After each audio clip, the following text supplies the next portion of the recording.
예, 황일도입니다. 다른 전문가분들 오늘 자리 불러주신 다른 전문가분들에 비해서 경력이나 뭐 경륜이나 모두 일천한데 불러주신 점 깊이 감사드리고 영광으로 생각하고 있습니다. 정 박사님 말씀을 잘 들었고요. 근데 다만 이제 한 가지 제가 덧붙이고 싶었던 부분은 그렇다면 핵 보유 이후에 북한의 핵을 억제하는데 전작권 전환이 도움이 되는가 아닌가, 혹은 전작권 전환을 그걸 되게 만들기 위해서는 어떤 것들을 검토해야 하는가에 대해서 조금 보충을 하면 어떨까 싶어서 정리를 조금 했습니다. 그러니까 아시다시피 이제 지금의 한국이 처한 상황은 57년에 소련이 스푸트니크를 쏴서 ICBM 능력을 갖게 된 다음에 유럽의 국가들이 닥쳤던 고민과 비슷한 고민이다. 그래서 그 당시 이제 프랑스, 서독, 영국이 각각 다른 길을 선택하게 되는데, 이제 대표적으로 프랑스와 서독의 길이 완벽하게 갈리죠. 프랑스는 나토 군사기구에서 탈퇴를 하고 독자 핵무장의 길을 갔고, 서독은 오히려 더 동맹을 강화해서 전술핵을 좀 더 강하게, 미군 전술핵을 쉐어링하는 것을 좀 더 강하게 프로토콜 강화하는 방식으로 넘어갔습니다. 다시 말씀드리면 잠재 적국의 우리의 배후국에 대해서 ICBM 능력을 갖게 됐을 때 동맹을 더 긴밀하게 강화하느냐, 아니면 우리가 독자적인 결정권을 갖느냐의 두 가지 길이 있는 거겠죠. 지금 나오고 있는 여러 가지 한국의 대응 방안에 대한 논의들도 사실 이 틀을 크게 벗어나지 않는다고 생각을 합니다.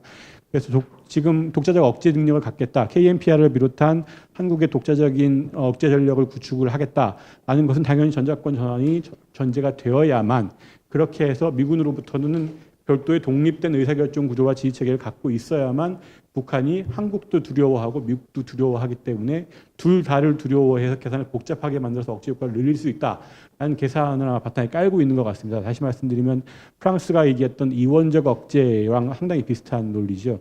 근데 이제 당연히 우리는 핵무장을 할 수가 없기 때문에 프랑스의 비례 억제 전략에서 핵무장만 드러내고 그걸 재래식 보복 능력으로 대체한 제한적인 프랑스 모델 정도라고 부를 수 있을 것 같습니다. 근데 제가 참 묘하다고 느끼는 것은, 이와 동시에 서독식 모델을 이거랑 별로 다르지 않은 층위 내에서 같이 논의들이 이루어지고 있다는 거죠. 그러니까 전술핵 재배치 같은 경우가 아마 대표적인 케이스일 거고, 미국의 전략자산을 전개를 추가로 요구하는 것이 마찬가지일 텐데요.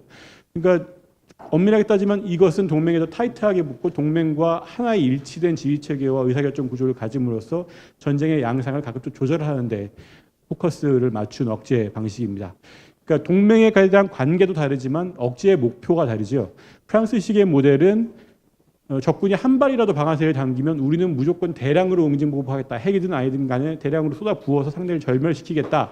그렇게 양쪽이 다 공멸하는 것으로 갈 수밖에 없다라는 인식을 상대에게 확신시킴으로써 상대가 한 발도 방아쇠를 당기지 못하게 만드는 게 억제의 기본적인 목표인데, 독일식 모델, 서독식 모델 혹은 나토의 플렉서블 리스폰스 모델은 전쟁이 벌어진다고 해도 그게 전술핵 단계로 혹은 전술핵 교전이 벌어진다고 해서 다음 전략핵 단계로 넘어가지 않도록 격벽을 많이 쳐서 전쟁이 벌어져도 피해를 최소화하는 거에 주안점을 둔 억제 모델이죠.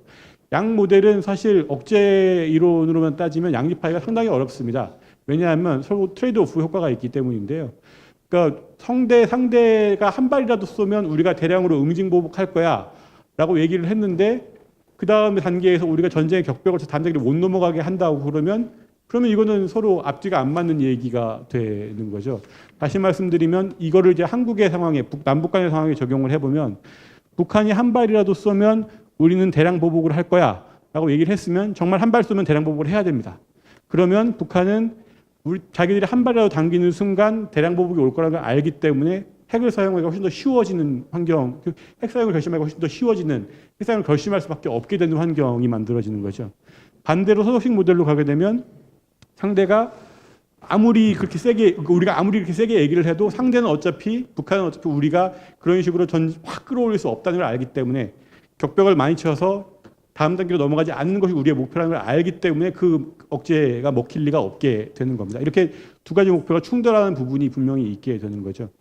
한마디로 이게 전술핵 재배치가 아주 대표적인 케이스인데요. 전술핵 재배치를 만약에 한국군이 요청을 하고 거기서 미군이 그걸 받아들여서 여기다 갖다 놓는다고 치면, 미군은 한반도에서 어떤 식으로든 재래식 교전이 발생을 한다고 해도 그게 전술핵 교전으로 넘어가고 전략핵 교전으로 넘어가는 것을 막기 위한 것을 억제 목표의 최고치를 잡을 공산이 매우 크다고 봅니다. 그렇게 놓고 보면 그것이 미군의 주요 억제 목표가 된다고 하면 한국의 독자적인 억제력을 갖고 미국과는 분리된 의사결정 체계를 갖고 독자적으로 응징을 하는 것을 과연 미국이 과연 그걸 오케이를 할 수 있을까? 저는 상당히 의문스럽다는 생각이 들고요.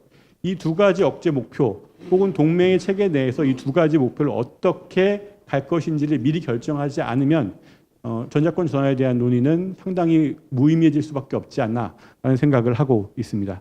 여기까지 하겠습니다. 감사합니다.